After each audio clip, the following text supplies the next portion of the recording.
ஏய் மாதேஷ், ஆமா. சாப்பிட்டியாடா? இல்லம்மா. போறப்ப வீட்டுக்கு வந்து சாப்பிட்டு போ. சரி. ஆமா வாடா மாதேஷ்.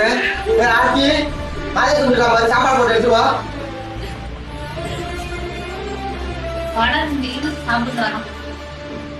ஏய் இங்க பாருடா, உனக்கு எப்ப பசி எடுத்தாலும் வீட்டுக்கு வந்து நீயே போட்டு சாப்பிட்டுக்கணும், புரியுதா? சரிங்க. அக்கா அதை சொன்னா இதை சொன்னா நினைச்சிட்டு இருக்க கூடாது.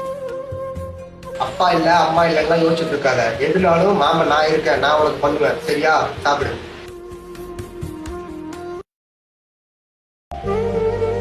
ஆமா.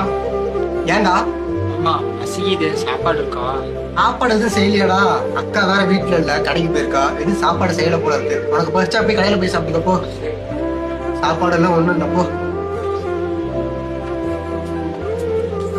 எங்க வீட்டுலதான் சாப்பாடு இருக்குல்ல, ஏங்க போய் சொல்றீங்க?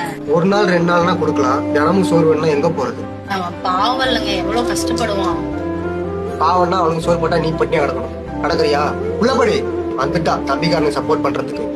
தர்றாங்க சோறு சோறு. ஒரு நாள் கூட்டு வந்து உட்கார சோறு போட்டோம்னா டெய்லி வந்துடுறாங்க. இவனுக்கு சாப்பிட்றத நான் சம்பாதிச்சுட்டு இருக்கிறேன்னா இவனுக்கு தின்னா திங்கிறானுங்க, இல்லை இங்கே பிச்சை எடுத்து தின்னுட்டு போறாங்க.